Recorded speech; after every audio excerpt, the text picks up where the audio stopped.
Hi hello ನಮಸ್ಕಾರ, welcome back to my mini vlog. ಇವತ್ತಿನ mini ವ್ಲಾಗ್ನ ಬೆಳಿಗ್ಗೆಯಿಂದನೇ ಸ್ಟಾರ್ಟ್ ಮಾಡ್ತಿದ್ದೀನಿ.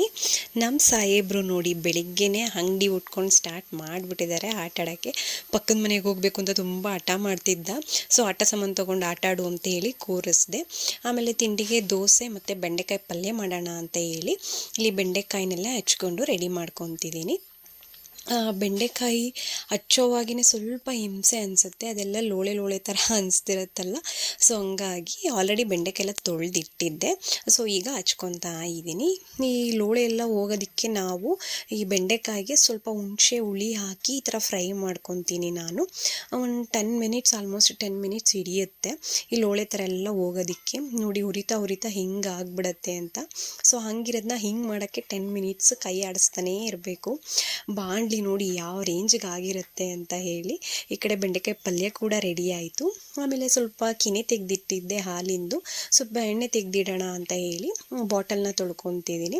ಫಸ್ಟು ಬಾಟಲ್ನ ಬಿಸಿನೀರು ಹಾಕಿ ನೀಟಾಗಿ ತೊಳ್ಕೊಂಡು ಆಮೇಲೆ ಕೆನೆ ಎಲ್ಲ ಹಾಕಿ ಸ್ವಲ್ಪ ನೀರು ಹಾಕಿ ಮಿಕ್ಸ್ ಮಾಡಿ ಒಂದು 5 ನಿಮಿಷನೂ ಬೇಡ, 3 to 4 ಮಿನಿಟ್ಸ್ ಚೆನ್ನಾಗಿ ಮಿಕ್ಸ್ ಮಾಡಿಕೊಂಡ್ರೆ ಬೆಣ್ಣೆ ಬಂದ್ಬಿಡತ್ತೆ. ನಂಗೆ ಮಿಕ್ಸಿಯಲ್ಲಿ ಮಾಡೋಕ್ಕೆ ಬರೋದೇ ಇಲ್ಲ. ಫಸ್ಟ್ ಟೈಮ್ ಮಾಡೋಕ್ಕೆ ಹೋಗಿ ಫುಲ್ಲು ಹಾಳು ಮಾಡಿಬಿಟ್ಟು ಕೆನೆ ಎಲ್ಲ ವೇಸ್ಟ್ ಮಾಡಿಬಿಟ್ಟಿದ್ದೆ. ಸೊ ಹಾಗಾಗಿ ನಾನು ಈ ಮೆಥಡ್ನೇ ಯೂಸ್ ಮಾಡ್ತೀನಿ. ನಾನು ಈ ಮೆಥಡ್ ಯೂಸ್ ಮಾಡೋದ್ರಿಂದ ನನಗೆ ಬೇಗ ಬೆಣ್ಣೆ ಬರುತ್ತೆ ಅನ್ನೋ ಫೀಲ್ ನನಗೆ, ಮತ್ತು ಕ್ವಿಕ್ ಆ್ಯಂಡ್ ಈಸಿಯಾಗಿ ಬಂದ್ಬಿಡತ್ತೆ. ಸೊ ಹಾಗಾಗಿ ನಾನು ಈ ಮೆಥಡ್ನೇ ಯೂಸ್ ಮಾಡ್ತೀನಿ. ಸೊ ನಾನು ಸ್ವಲ್ಪನೇ ಕೆನೆ ಇದ್ದಿದ್ದು ನೋಡಿ ಬೆಣ್ಣೆ ಎಷ್ಟು ಚೆನ್ನಾಗಿ ಬಂದಿದೆ ಅಂತ. ಈ ಬೆಣ್ಣೆ ಎಲ್ಲ ತೆಗೆದು ಒಂದು ಪ್ಲೇನ್ ವಾಟರಲ್ಲಿ ಹಾಕ್ಕೊತೀನಿ. ಒಂದು ಸ್ವಲ್ಪ ಮಜ್ಜಿಗೆ ಅಂಶ ಇರುತ್ತಲ್ವ, ಹಾಲು ಥರ, ಅದೆಲ್ಲ ಹೋಗಲಿ ಅಂತ ಹೇಳಿ ಈ ಥರ ಫುಲ್ ರೌಂಡ್ ಮಾಡಿ ಪ್ಲೇನ್ ವಾಟರಲ್ಲಿ 1-2 ಸಾರಿ ತೊಳ್ಕೊಂಡ್ರೆ ಅದೆಲ್ಲ ನೀಟಾಗಿ ವಾಶ್ ಆಗುತ್ತೆ. ಬೆಣ್ಣೆ ಯಾರಿಗಿಷ್ಟ ಕಂದ? ಅಲ್ಲಮ್ಮ, ಟಿವಿ ಯಾರಿಗೆ? ಈ ಕಡೆ ನೋಡು, ಯಾರಿಗೆ? ಕ್ಲಿಯರ್ ಆಗಿ ಹೇಳು. ಕೃಷ್ಣ. ಕೃಷ್ಣಂಗೆ ಬೆಣ್ಣೆ ಅಂದ್ರೆ ಇಷ್ಟ.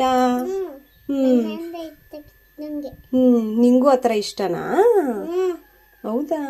ನನ್ನ ಮಗ ಕೂಡ ಬೆಣ್ಣೆ ಕೊಡು ಅಂತ ಹೇಳಿ ಅಲ್ಲೇ ಕಾಯ್ಕೊಂಡು ನಿಂತಿದ್ದ.